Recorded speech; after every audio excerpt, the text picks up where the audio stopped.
So, hello, good afternoon, everyone. Mega mega love shout out. Ayan, so, magbibigay tayo ng reaction tungkol dito sa sagot ni May Warriors sa live niya tungkol sa sinabi ko sa kinontent ko kanina na merong traidor or merong nabubulok na basura dyan sa loob ng Team Abot Kamay, di ba? So, actually, wala akong ni-mention na pangalan. Mami-mami lang yung sinabi ko doon. And, doon sa live ni May Warriors, nakita ko yung comment ni Angie Magulabnan del Rosario or Angie Magulabnan, Angie Warrior or whatsoever.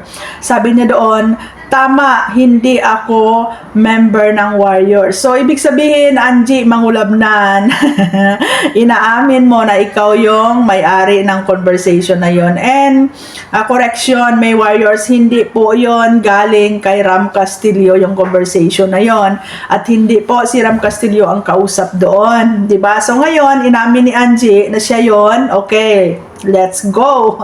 Diba? Kung bakit na-involve ang Team Warriors dyan sa aking content.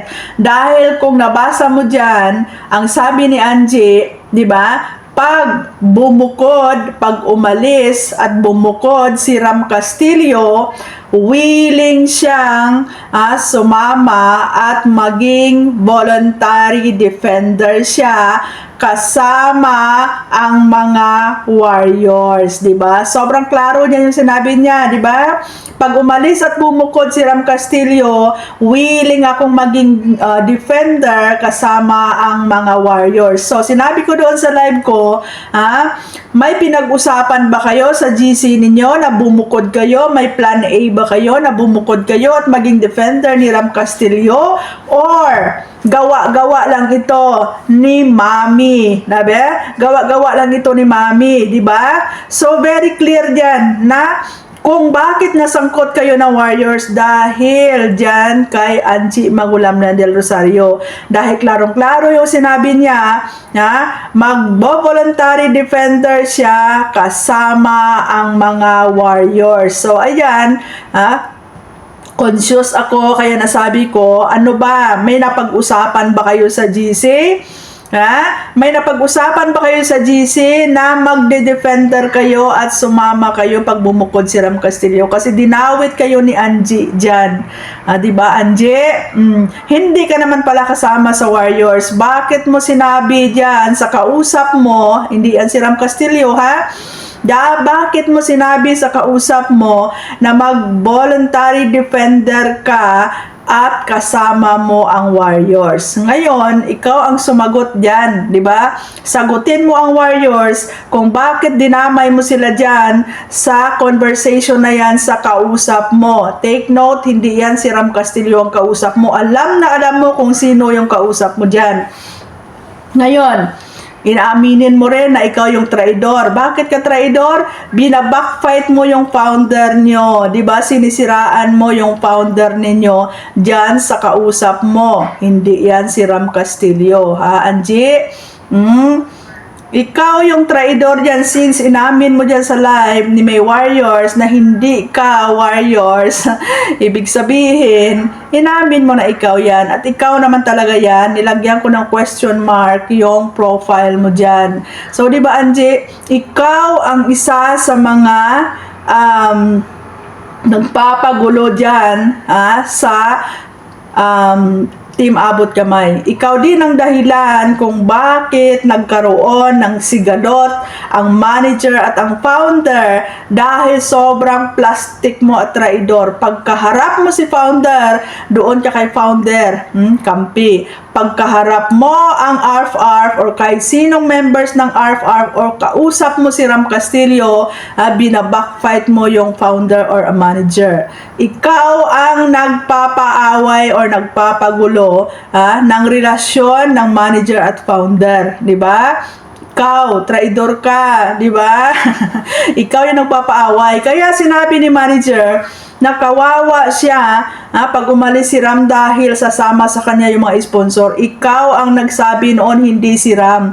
Dahil ikaw din ang nagsabi kay Ram na pag umalis siya at bumukod, sasama ka at magiging defender kasama ang Warriors, di ba? So pagharap mo si manager, sabihin mo na naman doon, Mami, kawawa kapag umalis si Ram kasi sasama sa kanya yung mga sponsor.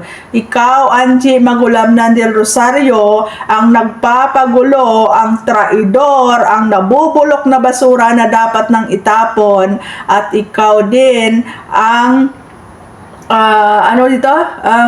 isa kang nagpapaaway, 'di ba? Isa kang troublemaker, troublemaker. Umalis ka dyan sa Team Abot Kamay, di ba? Binalahura mo yung founder. O ngayon lumipat ka sa isang grupo, ngayon hindi mo nakuha yung gusto mo doon, gumawa ka ng gulo doon, gumawa ka ng chismis doon, siniraan mo yung isa't isa doon, nag-away-away sila, bumalik ka dyan sa Team Abot Kamay. Ngayon, yan pa rin yung gawain mo.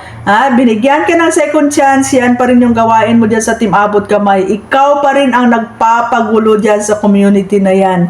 Di ba? Tapos ang drama-drama mo, kunwari niloko ka, sinaktan ka, pero ikaw din ang isa na susulsol kay Ram Castillo, 'di ba? Masaya ka pa nga. Kunwari, 'di ba? Sabi mo, ay hindi madaling lumipat ng bahay kasi ganito, pero ikaw din nagsulsol kay Ram, 'di ba? Plastic mo, ang plastic mo.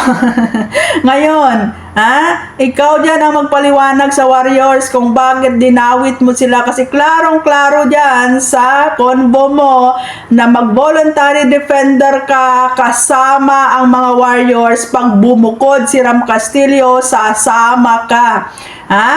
Pag bumukod si Ram Castillo, sasama ka, pati ang mga Warriors. Ikaw ang nagsalita niyan. Kaya sabi ko, meron ba kayong pag-uusap sa GC ng Warriors?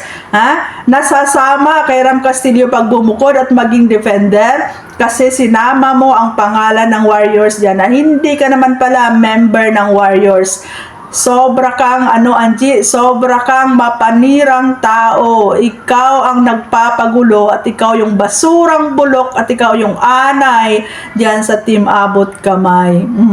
Ang drama-drama mo, pero isa ka din sa mga nagsulsol kay Ram Castillo. Isa ka din na nagsulsol kay Ram Castillo kung bakit lumaki ang sigalot ng manager at ang talent, di ba? Kasi nga sinusulsulan mo. Kasi ang plano mo, pag umalis si Ram Castillo at bubukod, sasama ka at maging defender niya kasama ang mga Warriors. So yan ang paliwanag mo, Angie Buro.